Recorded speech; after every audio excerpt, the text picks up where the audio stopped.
Hello everyone, Xiao here, and today we're talking about my N64 and the games and other items I have dedicated for the N64. Let's get to it. So this is my N64 console, as well as the display controller, which is not the main controller I use when I'm playing games. Mainly because I actually do find the stick pretty usable on this one, and because of that I actually don't want to wear it down, so I do use a third-party controller, which I will be showing in a bit. Overall, this controller though is in a yellowed but decent condition. And then the actual console is kind of the big thing. So this console currently only has a jumper pack, so no expansion pack for Donkey Kong 64 or Majora's Mask, but that is perfectly okay. Other than that, you might notice if you look in here, the pegs are in a little different spot, and that is because, as I've stated many times, my N64 is actually a Japanese unit. So this N64 cannot, out of the box, play American games. However, that is not a problem, as I plan to 3D print a piece to go in here to get rid of kind of the physical region lock, because there is no actual region locking between the USA and the Japan version of the N64. The only block is the actual physical plastic in the way. So with a 3D printed piece, or I could even buy an injection mold on Etsy or something, or eBay or whatever, it'll be region free. I just have not done that yet, because the main thing I've been doing is playing the actual Japanese games and my flash cart, which I will get into in a bit. Other than that, though, for the main console, I don't have the bottom cover. This Japanese unit did not come with the bottom cover, as well as there's a little chip in there. But other than that, this N64 has been pretty good. A lot of fun. And yeah, it's been doing good. My favorite things to play with my flash cart have been Kirby and Mario 64. But let's get to the other accessories I have for this console. So here are the other accessories I have. To go over first, I guess, is the main controller I use, which has a standard kind of GameCube style stick. This is a Hyperkin Captain controller, and the cable is a little longer than the standard N64 cables. It still feels the third-party feel, but a better third-party feel than some other third-party feel. You can, if that kind of makes sense, I guess. It feels better than most of the the $10 controllers, and that is because this is a $20 N64 controller.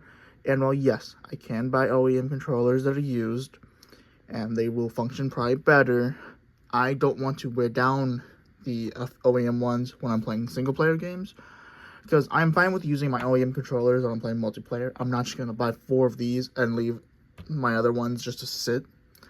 I will use this one and the gray one if I'm doing multiplayer, but when I'm doing single-player, I do like to use this one. So other than that, this is the other OEM controller I have, which I didn't think was OEM when I first got it. I thought they did a shell mod, to be honest. I didn't know that they had half and half controllers, but apparently they do. And this one came with the lot, which I guess I should have explained.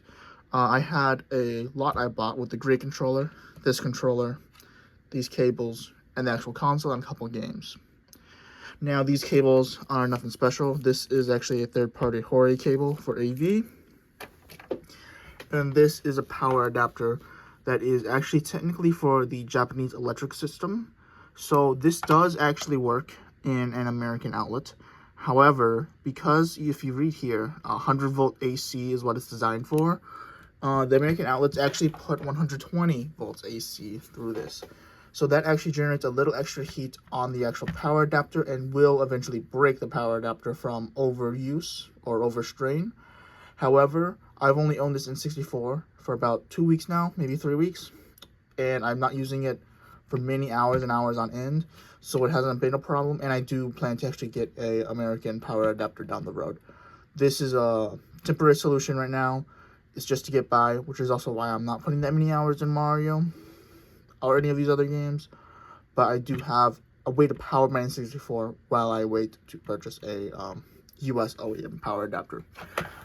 Beyond that is my flash cart.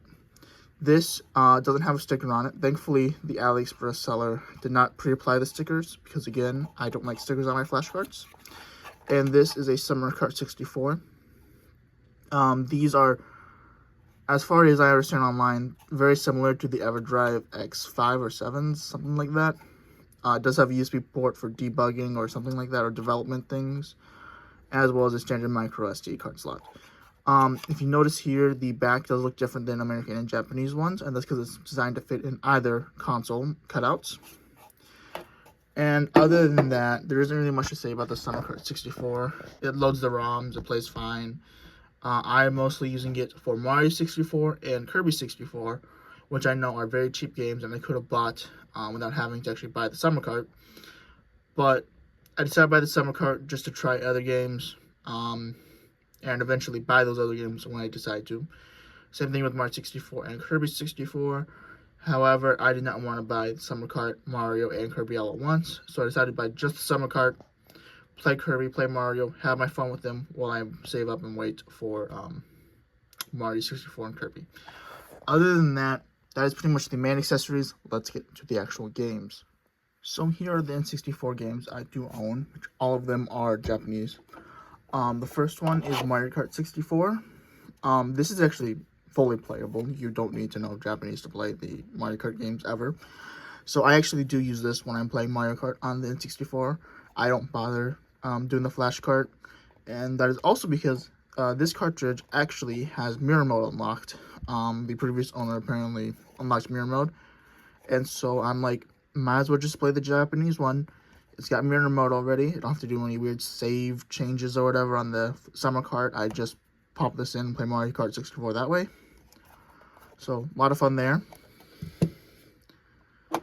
Pokemon, not so much. Can't really read Japanese, so there's no point in really playing this one.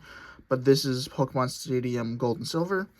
Not really much to say about it other than it works and I have it. This Pokemon Snap is actually quite interesting because I don't know how rare it is, but it has a photo of Mew on it, which I will, I guess, show, as well as the Mario Kart 64. Maybe not. I don't really know. Just have to take my word for it, I guess. But this does have a Mew photographed in it, so again, kind of nice, except I can't really read through the menu, so I don't really know how to look at it. I somehow stumbled across it, and I was like, oh, cool. The next one is, I believe this is Ocarina of Time. In fact, I know for sure it's Ocarina of Time because it actually worked on my console. Because Majora's Mask, as far as I know, requires the expansion pack, which I do not have yet. So I believe this is Ocarina of Time. I haven't really checked how playable it is, but I don't think it's very playable because I think the missions kind of tell you what to do, and I can't read Japanese. I believe this is like Mickey's Speedway USA is what it's actually called. Other than knowing it works, I have not played it. And then this is Power League 64, which I believe is a baseball game. I'm not very much a sports person, so I'm kind of stupid. I can't really tell what this person is, but I'm pretty sure this is baseball. Other than that, again, have not actually tried to play it other than make sure it boots up. So, my games for my N64 are very, once again, I did not choose them kind of situation. Just like my Super Nintendo, though I did make sure that the lot I was buying did come with a Mario Kart game at least, because I knew very well that Japanese Mario Kart is still playable, and so it would at least get me by. And I have since learned other very playable games would be Kirby 64 as well as Mario 64, so I do plan to buy the Japanese versions of those cartridges just because Kirby 64, Japanese is like $12 on eBay, which that won't give me any resale value, but I'm not really looking to resell those type of things. And so I'm like, let me just buy the cheaper version of Kirby, you know? Other than that, I do have a couple acquisitions coming in the mail soon that I do find a little more important than buying the actual games right now, which is a expansion pack for my N64, so I can play those very few games that are required on my flash card, but more importantly is ROM hacks.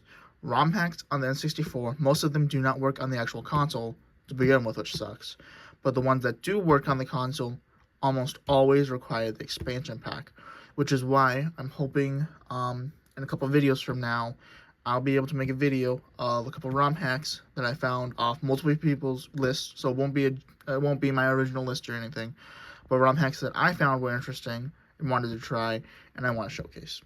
So beyond that, that's kind of it for this video. There's nothing really too amazing about my N64 collection. It's kind of basic, and I'm sorry I didn't really put any video clips of the games on, but I do plan to make a video with an expansion pack acquisition, as well as the ROM hacks I want to try, so hopefully that does go well, and that's about it for this video. Thank you very much for watching. Have a nice day. Bye.